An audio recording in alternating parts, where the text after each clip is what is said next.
Hello everyone. आज मैं आप लोगों को जो कहानी बता रहा हूं वो कहानी है एक रहस्य की। मेरा नाम जूलियट है। मैंने 1 महीने पहले ही अपने होम मैनेजमेंट का कोर्स पूरा किया है। अब मैं एक जॉब की तलाश कर रही हूं। मैंने कई कंपनियों में जॉब के लिए एप्लीकेशन दी, लेकिन कहीं भी अच्छी नौकरी नहीं मिली।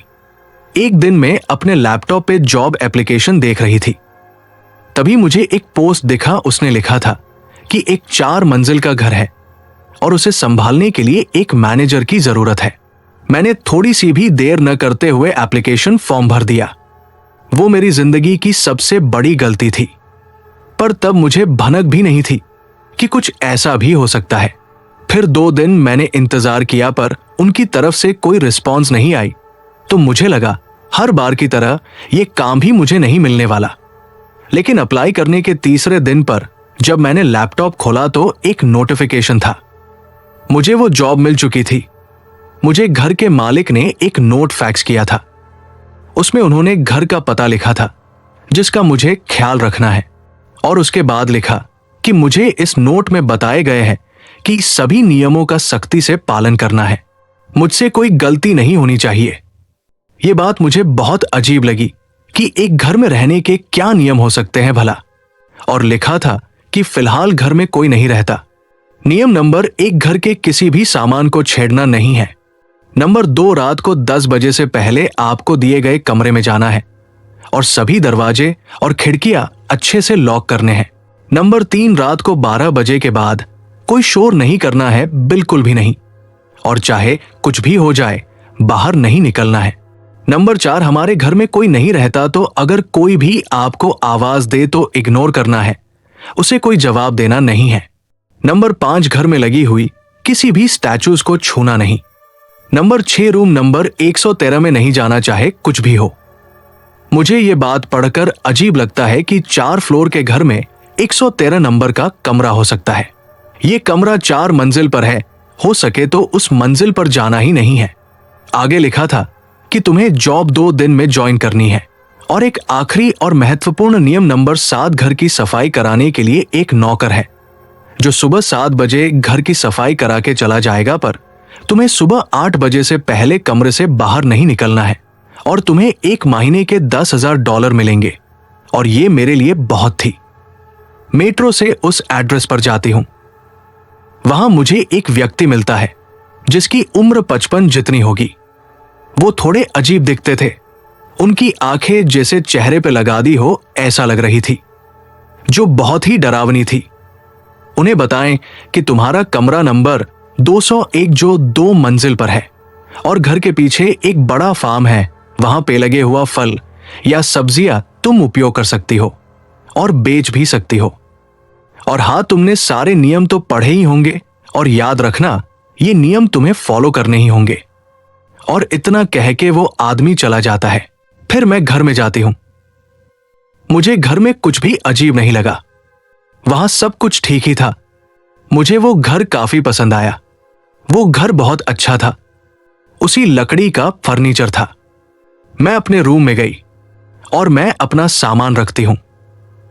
फिर मैं किचन में जाती हूं क्योंकि मुझे सफर के बाद काफी भूख लगी थी। मैं देखती हूं कि वहां सारा खाने का सामान पड़ा हुआ था।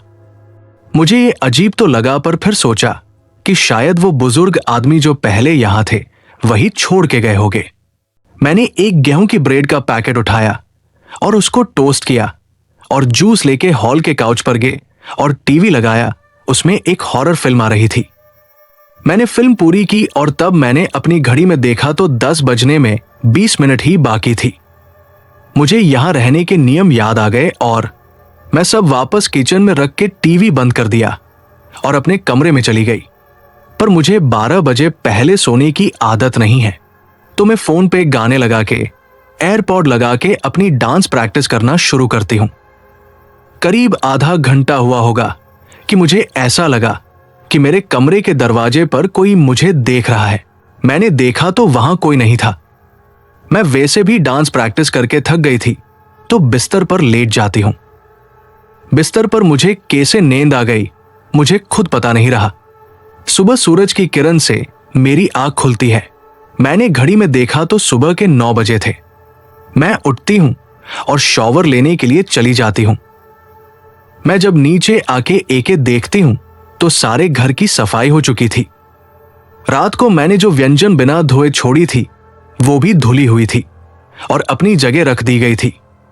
मैं नाश्ता बनाती हूं और डाइनिंग टेबल पर बैठती हूं। फिर मैं पीछे फार्म हाउस देखने के लिए घर की पीछे जाती हूं, पर मुझे यहां बहुत अजीब लग रहा था। मैंने फल और सब्जियां एकत्र की। उसके बाद मैंने घर के आगे वाली मार्केट में एक स्टॉल लगाया। लोग ताजी सब्जियां और फल अच्छे दाम में खरीद के ले जाएंगे, ऐसा मुझे लगा था। और ऐसा ही हुआ। और 2 से 3 घंटे के बाद मैं वापस घर आ गई। मुझे मार्केट में ज्यादा अच्छा लगता था क्योंकि वहां लोग जिनसे मैं बात कर सकती थी, और ये खाली घर मुझे खा जाएगा ऐसा लगता था। पर मुझे ऐसा लग रहा था कि कोई मुझे देख रहा है। मैं किताब को रख के आसपास की माउंटेन्स घूमने के बारे में सोचा। मैं थोड़े ही ऊपर गई थी कि मुझे एक आदमी की आवाज सुनाई देती है। मैं फिर भी ऊपर जाती हूं, तब मैंने वहां एक फॉक्स देखा। मैंने सोचा मुझे डिल्यूजन हुआ था। मैं भी क्या सोच रही थी। फिर मैं सनसेट पॉइंट की ओर बढ़ने लगी। मैंने व्यू एंजॉय किया, पर जब मैं आ रही थी तब वहां वही फॉक्स था। मुझे वो कुछ अलग लग रहा था। पहले मैंने ध्यान से नहीं देखा, पर जब मैंने ध्यान से देखा तो अब मुझे लगता है कि वो किसी इंसान की तरह है। मुझे नहीं पता कि ये कैसे बयां करूं, पर उसकी आंखें एक इंसान जैसी थी और वो सिर्फ मुझे ही देख रहा था। मैं जब उसके पास गई तो उसने मुझ पर हमला करने की कोशिश की। मैं बहुत डर जाती हूं और वापस घर पे आ जाती हूं। मैंने पुलिस को कॉल करके सब कुछ बताया। वो कुछ देर बाद एक फॉक्स को पकड़ के ले गए। मैं राहत की सांस ले ही रही थी कि मुझे महसूस हुआ कि घर की स्टेयर्स के पीछे से मुझे कोई देख रहा है। मैंने वहां जाके देखा तो मैं सरप्राइज हो गई। वहां पे काफी सारी मूर्तियां पड़ी हुए थे। मैं यहां पहले आई नहीं थी। दरअसल स्टेयर्स का स्ट्रक्चर ही कुछ ऐसा था कि बाहर से लोगों को लगे कि वो डिजाइन है, पर वहां जाने के बाद पता चलता कि वहां एक रूम है। वो मूर्तियां बिल्कुल अबेहूब एक इंसान की तरह लग रहे थे, मानो कि किसी इंसान को मूर्ति के आकार में ढाल दिया हो। वो सारी मूर्तियां मार्बल के बने हुए थे। सब जैसे बहुत डर में हो ऐसा लग रहा था। सबके चेहरे पे डर के भाव थे और ये सब अब हिलने लगेंगे ऐसा लग रहा था। वो सभी बहुत क्रीपी थे। अचानक मुझे एक साथ काफी सारी आवाज सुनाई देने लगी।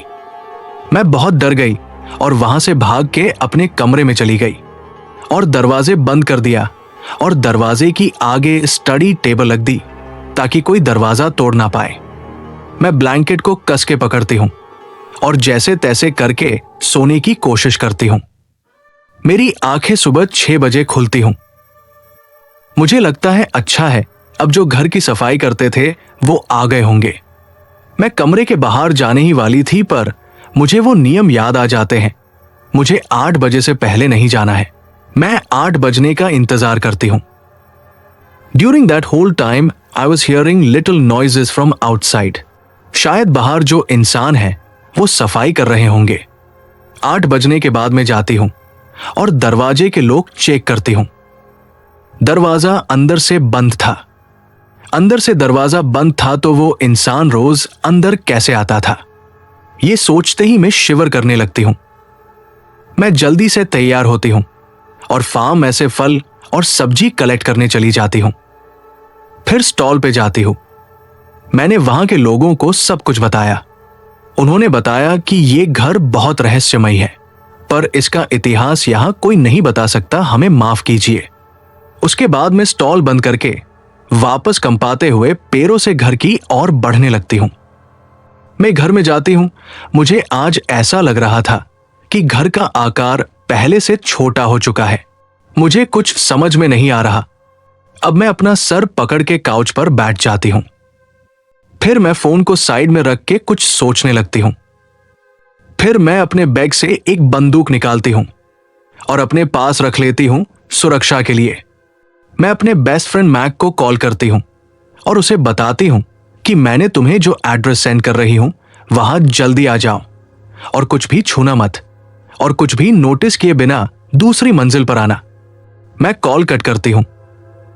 मेरे पास परिवार के नाम पर सिर्फ मैक ही था, जिसे मैं बहुत प्यार करती हूं, पर कभी मैंने उसे बताया नहीं।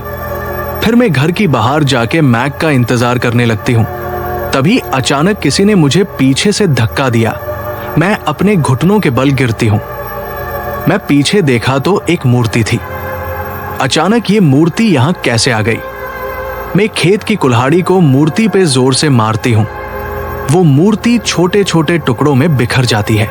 मैं फिर वही फ्लोर पर रोने लगती हूं, पर यहां मुझे सुनने वाला कोई नहीं था। तभी वहां एक लड़का आता है। वो शायद 21 या 22 साल का लग रहा था। उसने ब्लैक लेदर जैकेट और हाथ में ग्लव्स पहने हुए थे। उसने मेरी तरफ हाथ बढ़ाया और कहा, आप यहां नहीं लगती हो। मैंने खड़े होके कहा, पर आप कौन हैं? मेरे इतने पूछने पर वो बस वहां खड़ा रहा और मुकुराने लगा। उसका फेस मुझे कहीं देखा हुआ सा लग रहा था, पर मुझे अभी कुछ याद नहीं आ रहा था। मैंने उनसे दोबारा पूछा, पर उसने कहा, मैं जो भी हूं यहां एक काम से आया हूं। क्या तुम मेरी मदद कर सकती हो? मुझे अब भी डर लग रहा था। उसका वाइट चेहरा जैसे मुझे डार्क वाइब्स दे रहा था।